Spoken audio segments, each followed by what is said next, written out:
स्वागत है आप सभी का। आप देख रहे हैं एनएमएफ न्यूज, आपके साथ मैं हूं नम्रता चौधरी।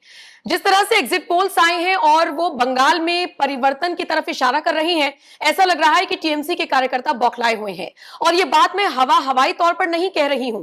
बीती रात जो तस्वीरें सामने आई हैं वो इसी बात की बानगी तय कर रही हैं। जरा इन तस्वीरों को बहुत ध्यान से देखिए, जिसमें गुंडागर्दी के अलावा कुछ और नजर नहीं आ रहा है।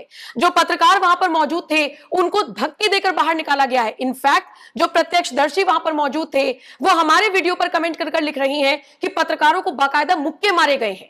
स्ट्रांग रूम के बाहर ये क्या नजारा था जब सारी चीजें ईवीएम में कैद हो गई हैं। अब सबको इंतजार करना चाहिए अपनी किस्मत के फैसले का, सबको इंतजार करना चाहिए 4 मई का। तो फिर टीएमसी कार्यकर्ताओं पर क्यों आरोप लग रहा है कि उन्होंने इस तरीके से धक्का मुक्की की है बीजेपी नेताओं के साथ और इनफैक्ट पत्रकारों के साथ। अब चूंकि मेरे सहयोगी उस वक्त वहीं पर मौजूद थे, हमने वो तस्वीरें कल रात ही आपको दिखा दी थी। आज पत्रकार से समझने की कोशिश करेंगे, मेरे सहयोगी से समझने की कोशिश करेंगे एग्जैक्टली वहां का नजारा क्या था। सुमित, स्ट्रांग रूम के बाहर सबसे पहले तो सुरक्षा को लेकर सवाल उठ रही हैं कि वो त्रिस्तरीय सुरक्षा का दायरा था और उसमें इतना हंगामा। जी नम्रता जी, आपको बताना चाहूंगा कि जो 3 स्तरीय सुरक्षा बल था वो बाहरी स्तर पे जो थे, जहां पर सारे कार्यकर्ता बैठते हैं वहां पर बंगाल की पुलिस रहती है। तो उस दौरान जो है वहां पे बाकायदा सीसीटीवी फुटेज लगाए गए हैं, 2 स्क्रीन लगाए गए हैं कार्यकर्ताओं को दिखाने के लिए कि सारी चीजें अंदर क्या कुछ चल रही है, क्या कुछ हो रहा है, सब कुछ जो है वो कैमरे पे दिखाया जा रहा है, जो कि बाकायदा जो सामने स्क्रीन पे लगा हुआ है। हमने भी कल दिखाया इस चीज को। तो अचानक से उनको पता नहीं क्या उस वीडियो में नजर आता है, कुछ कार्यकर्ता कुछ एम्प्लॉय जो है वो कार्य कर रहे होते हैं, जिसके बाद से वो लोग बोलते हैं कि ये इसमें कुछ छेड़छाड़ किया जा रहा है, ईवीएम को खोला जा रहा है और तरह तरह के जो है वो आरोप लगाते हुए दिखाई देते हैं। आरोप लगाता है? जिसके बाद किसका आरोप से था? टीएमसी वालों ये का? टीएमसी कार्यकर्ताओं का आरोप था। उसके बाद जो है वो कुछ टीएमसी के नेता, कुछ टीएमसी के विधायक यहाँ पर पहुंचते हैं। पहुंचने के बाद जो है वो अंदर की तरफ जहां पर केंद्रीय सुरक्षा बल है उन्हीं के सामने जो है वो प्रोटेस्ट पर बैठ जाते हैं। प्रोटेस्ट पर बैठने के बाद वो हल्ला करते हैं, वहां पर जो है वो प्रेस कॉन्फ्रेंस कहते हैं मीडिया के सामने। उसके बाद जो है वो बवाल पूरे प्रदेश भर में फैलता है, जिसके बाद से टीएमसी कार्यकर्ता धीरे धीरे और भी बढ़ने लगते हैं इस तरफ। तो यहाँ पर बीजेपी कार्यकर्ता के नाम पे उस दौरान कोई भी नहीं था। तो जब हल्ला होता है, जब लोग प्रोटेस्ट करते हैं और अपनी मांगों को लेकर जो है मीडिया के सामने बोलते हुए दिखाई देते हैं, उसी दौरान यहाँ पर जोर जोर से नारे लगते हैं, जोर जोर से गो बैक का नारा लगता है, जय बांग्ला का नारा लगता है। तो हम भी जानने के लिए उस तरफ दौड़ते हैं, तो वहां पर दिखाई देता है कि एक सफेद कुर्ते में एक व्यक्ति होता है जिसको लोग धक्का मारकर बाहर निकालते हुए और भगाते हुए और साथ ही साथ उसके साथ में बदतमीजी करते हुए दिखाई देते हैं। उसको चोर चोर कहते हुए दिखाई देते हैं और आरोप लगाते हैं कि ये अंदर कैसे घुसा, ये बीजेपी वाला। इस तरीके से बोलते हैं कि बीजेपी वाला कैसे घुसा, इस बीजेपी वाले को यहाँ भगाओ, यहाँ पे बीजेपी वालों की जरूरत नहीं है। इस तरीके का आरोप लगाते हैं, जय बांग्ला का आरोप लगाते हैं। उसके बाद जो है वो जो बीजेपी का कार्यकर्ता होता है, जो कि हमारे कैमरे पे सामने दिखाई दे रहा है, उस तरीके उसके बाद उसको भगाने की कोशिश करते हैं। उसका भी आरोप रहता है कि ये टीएमसी के गुंडे हैं, ये हमें भगाने की कोशिश कर रहे हैं। यहाँ पर हम कार्यकर्ता के रूप में यहाँ पर हमें भी रहने का पूरा पूरा अधिकार है। जैसे मैं यहाँ पर अंदर घुसता हूँ, उसके बाद जो है उसको यहाँ से भगाने की कोशिश की जाती है और धक्का मारी जाती है। और साथ ही साथ हमारे विजुअल में कैद हुआ है कि एक पत्रकार होता है रिपब्लिक बांग्ला का, जिसको जो है वो मुक्का मारते हुए एक टीएमसी का कार्यकर्ता नजर आता है, दिखाई देता है। हमें भी धक्का मारते हैं, हम साइड की तरफ हट जाते हैं। तो उसके बाद जिस तरीके से पूरा हो हल्ला मचता है, बवाल कटता है, तो बीजेपी बारिश होना शुरू हो जाता है। धक्का मारते हुए पहले बाहर आते हैं, जब बारिश शुरू होता है फिर से जो है अंदर की तरफ वो लोग जाते हैं। जब वो बीजेपी का कार्यकर्ता अंदर होता है, वो भी अड़िक रहा अपने बातों को वो अकेले थे? मुझे मार दिए। वो अकेले थे? टीएमसी कार्यकर्ता बहुत तादाद में थे?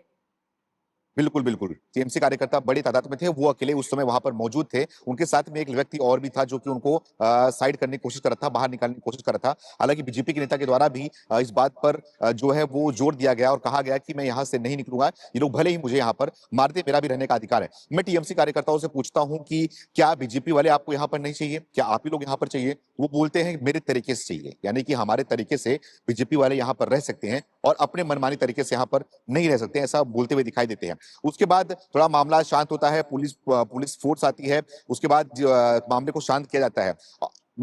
उसके बाद जो है टीएमसी के और भी नेता जो है यहाँ पर आते हैं कुछ बड़े नेता यहाँ पर आते हैं, कुछ और विधायक यहाँ पर आते हैं, कुछ और सांसद यहाँ पर आकर जो है वो चेयर लगाकर बैठ जाते हैं। अब बात की खबर पहुंचती है कि यहाँ पर जो है वो ममता बनर्जी आने वाली है, लेकिन उसी दौरान जो है वो तपस रॉय की एंट्री होती है कुछ समय के बाद, जो कि तपस रॉय बीजेपी के नेता है, सांसद है, उनकी एंट्री होती है कैमरे के सामने। जैसे ही वो तपस रॉय अंदर की तरफ एंट्री करते हैं, जोर जोर से उनका विरोध किया जाता है, उनको भगाने की कोशिश की जाती है और जय बांग्ला का नारा लगाया जाता है।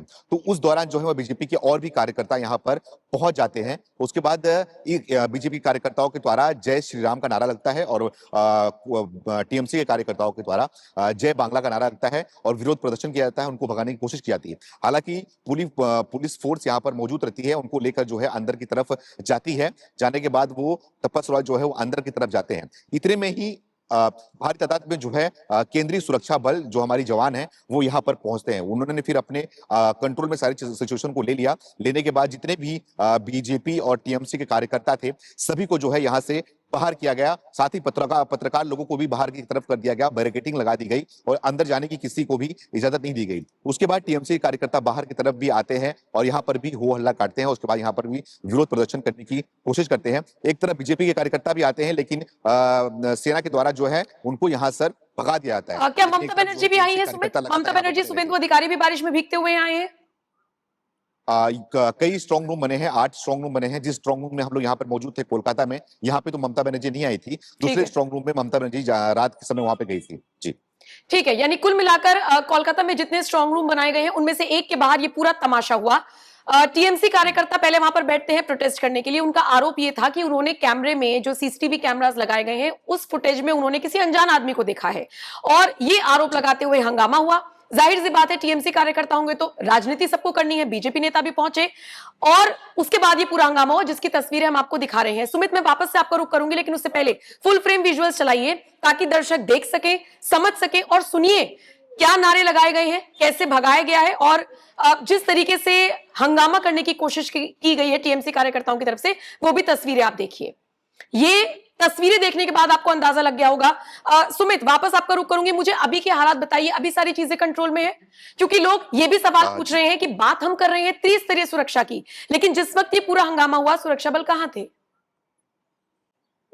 आपको दिखाना चाहूंगा, सुबह का समय है, यहाँ पर नजारा दिखाना चाहूंगा। हालांकि सुबह के समय जो है वो कार्यकर्ता जब ही है, रात के समय ही चले गए होंगे और यहाँ पर जो है वो सुरक्षा बल पूरी तरीके से तैयार है और आपको यहाँ पर बंगाल की पुलिस नजर आ रही होगी और साथ में ही सामने जो है वो बैरिकेडिंग नजर आ रहा होगा। बैरिकेडिंग के उस तरफ नीले कलर की जो लोहे की दीवार के नुमा दिखाई दे रहा है, ये कल नहीं था। अब उसके बाद जब प्रदर्शन हुआ, जब विरोध प्रदर्शन हुआ, हंगामा हुआ, तो उसके बाद जो है वो ये लेयर और भी लगाया गया ताकि कोई भी अंदर न घुस सके। एक गेट बनाया गया है पतला सा, सभी को जो है वो आइडेंटिफाई करके अंदर लिया जा रहा है और बाकी भी जो लोग यहाँ पर कार्यकर्ता आएंगे उनको जो है वो बाहर सड़कों पर रहने की इजाजत है, लेकिन वो अंदर नहीं जा सकते हैं। यहाँ पर पूरी तरीके से अभी शांति का माहौल है फिलहाल। यहाँ पर किसी भी तरीके का कुछ भी अभी डर का माहौल या फिर बोले तो यहाँ पर किसी भी तरीके का कोई भी कार्यकर्ता भी नजर नहीं आ रहे। अभी सुबह का समय है, 8 बज रहा है। धीरे धीरे हो सकता है यहाँ पर अब कार्यकर्ता आते हुए दिखाई देंगे, चाहे वो बीजेपी की बात करूं चाहे वो टीएमसी की बात करूं, लेकिन अभी फिलहाल जो है वो यहाँ पर शांति का माहौल है। किसी भी तरीके का यहाँ पर कुछ भी दिखाई नहीं दे रहा है। ठीक है, चलिए, वक्त रहते इन सारी चीजों को कंट्रोल कर लिया गया, लेकिन ये हताशा है, बौखलाहट है और ये क्या चीज है, ये सारी चीजें 4 मई को ही पता चलेंगी, लेकिन नतीजों का इंतजार करना होगा। उससे पहले जो भी तस्वीरें बंगाल से आती रहेंगी आप तक पहुंचाते रहेंगे। सुमित, बहुत शुक्रिया मेरे साथ जुड़ने के लिए। बाकी खबरों के लिए आप एनएमएफ न्यूज इसी तरीके से देखते रहिए।